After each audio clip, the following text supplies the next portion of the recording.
It is officially October. We are so excited about that, and the days are starting to get shorter. I personally am absolutely loving the excuse to go to bed earlier and for my girls to feel the need to get in their rooms earlier at bedtime. I've actually been thinking lately about how, especially here in the South, it seems that fall is so many people's favorite season, and for good reason. There's a lot to love about fall, but I think one of the main things that I've never actually realized until this year, like the true fall, feels like such a short season here in our North Georgia area. The time for like bonfires and all of the special lattes and all of those things when it feels appropriate is so short-lived before time for the holidays, for Thanksgiving and Christmas. So I think all of that to say, because our fall season here only feels like it is the month of October and November, granted that's still more than what some parts of the world get, so I am not complaining, not at all, but because it seems so short, it feels like everybody wants to savor every single moment and enjoy it and just make the most of it to maximize the potential that fall has. Because we wait so long to see the vibrant fall leaves every single year, and then they're only there for a few days at their peak before they're gone and it's winter.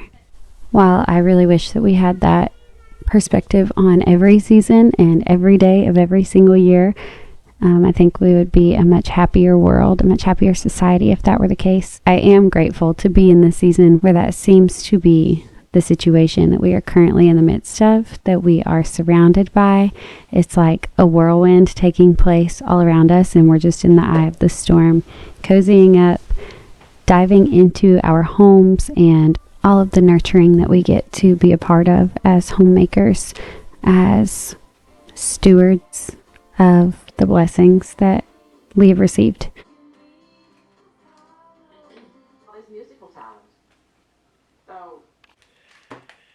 My very favorite skills to practice every time the weather starts to cool off and we put our garden to bed, freeing up much of our day-to-day calendar and responsibilities, is quilting. I did not grow up quilting. I started with my first quilt when my husband and I got married almost 7 years ago. Our guest book at our wedding was quilt squares that people used fabric markers to write little notes and messages on. And then when we first got married, my husband was in law enforcement on night shift, and I spent the nights that he was working learning how to quilt. It was a very rough start. I basically just used a bunch of old quilts that my great-grandmother had hand sewn as my guide on how to do each step. So there was a lot that I'm sure I missed in between. I didn't really use tutorials or videos. I didn't have somebody there beside me teaching me. I was simply looking at the work that she had put in so many decades ago and using that to learn how to do it myself. Obviously, since then, I have moved on to using machine for most of my quilting. I still love the flexibility that hand-sewn quilting provides. I love the intentionality that goes into it. The amount of sweat equity is incredible. And I love the idea of thinking back to when ladies sat around in quilting circles in the evenings by the fire, and that was how they spent their time, making blankets for the people that they loved and for the people that they cared for. But I do love the ease and the simplicity of using a machine to do my quilting these days. With two small children, this is something that I've had to enjoy in different phases of my life. I definitely enjoyed it before I had children. I have tried to do some here and there since having children, and now I feel like they're now 2 and 4 years old, so I feel like they're really at an age where they can play amongst themselves. They can be pretty independent at times, while I designate certain chunks of my day towards building on this skill set. And of course, it's not something that is necessary anymore, but it's definitely something that I feel can be treasured for generations. It's something that I am reaping the benefits of several generations later from my family members who did it in the past, and I just hope that my children, grandchildren, great-grandchildren will do the same.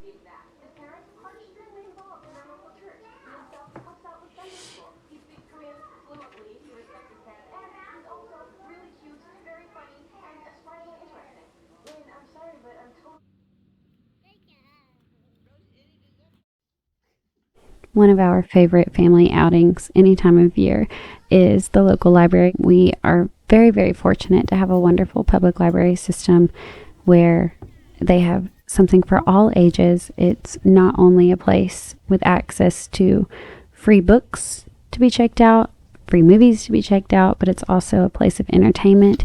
And for me, it's a place that just creates a love of learning in hearts of all ages and in minds of all ages. And that is such a big concern of mine. I want my girls to love being in spaces where their minds can grow. I want them to always be curious and continuously exploring the world around them for all of their lives. I want them to be lifelong learners. I want that for myself and my husband as well.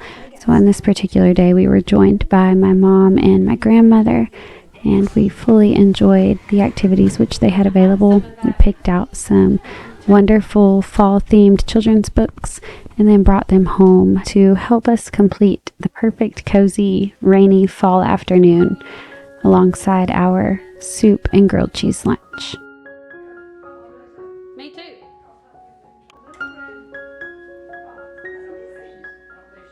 Nothing that's needed.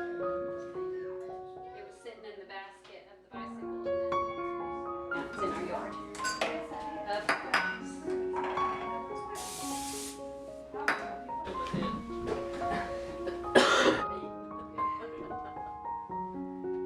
What color did you take? I ain't taking any of it. Yeah.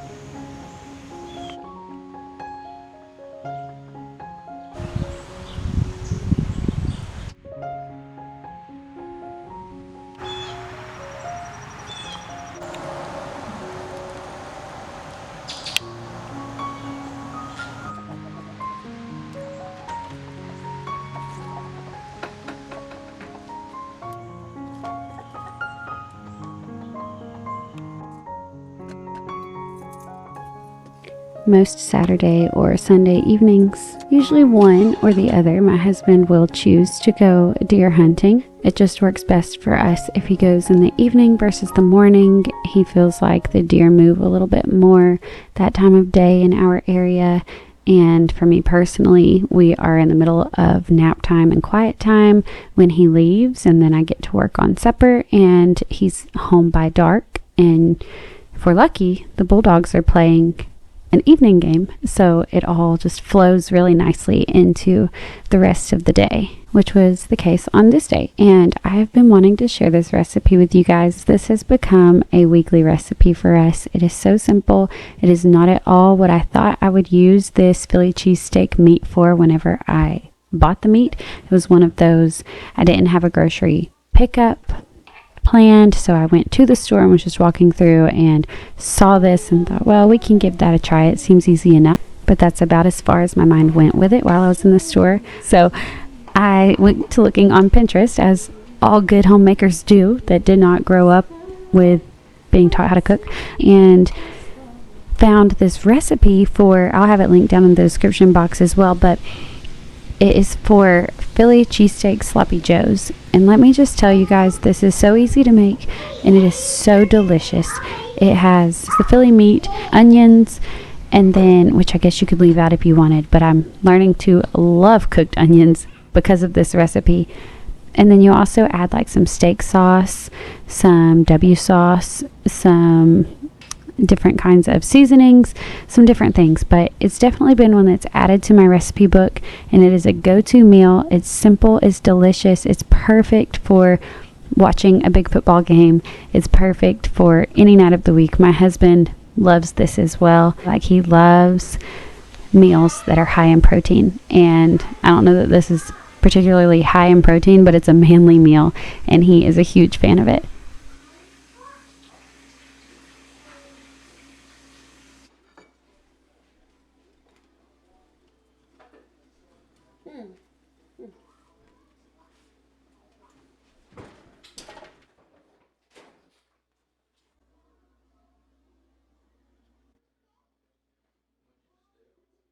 As I mentioned in the beginning of this video, just turning my attention back towards inside the walls of my home. I guess if I were to put my year into some type of strategy, I would say that all year long I'm focused on the hearts inside my home.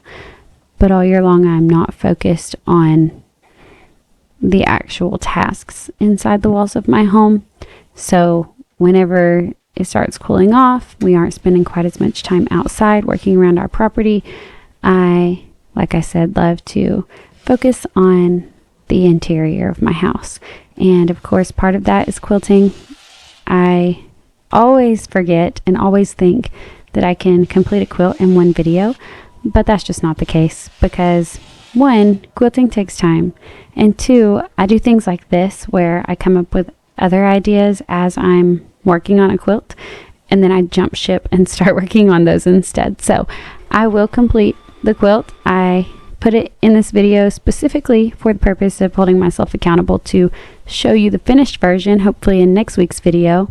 But one of the things that I just love about having more time inside my home is getting to fine-tune our decorations, getting to add to our decorations without paying an arm and a leg. I've been wanting to do a different wall hanging quilt square for each season, kind of as part of seasonal decor, but also that matches our living room decor and color palette as it currently is.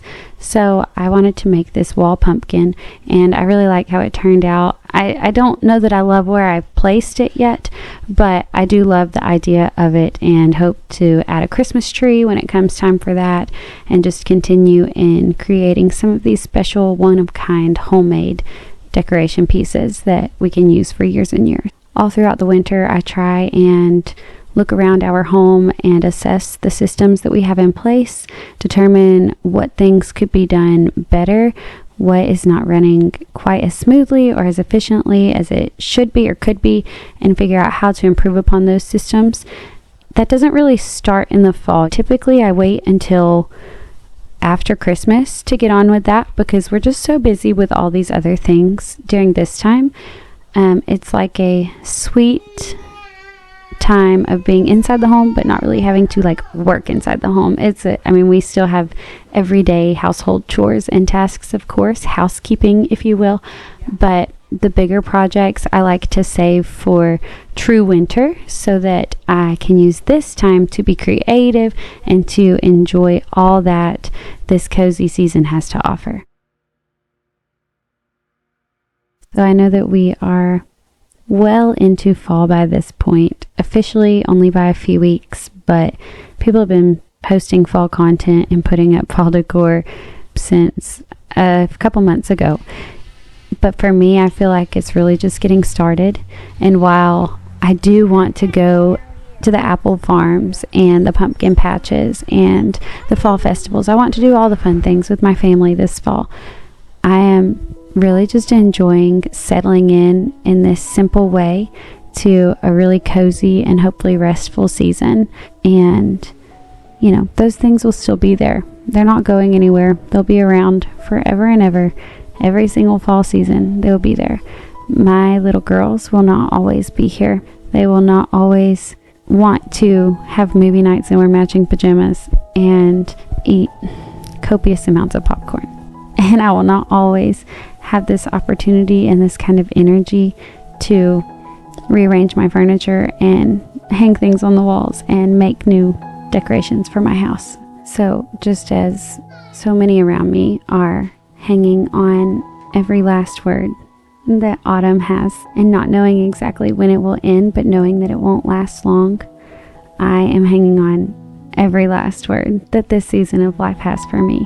And I'm choosing to sit in it. I am choosing to be present and to be grateful because I too realize that this will not last for long. Thank you so much for coming along today. I hope you've enjoyed this and I hope you'll come back next week.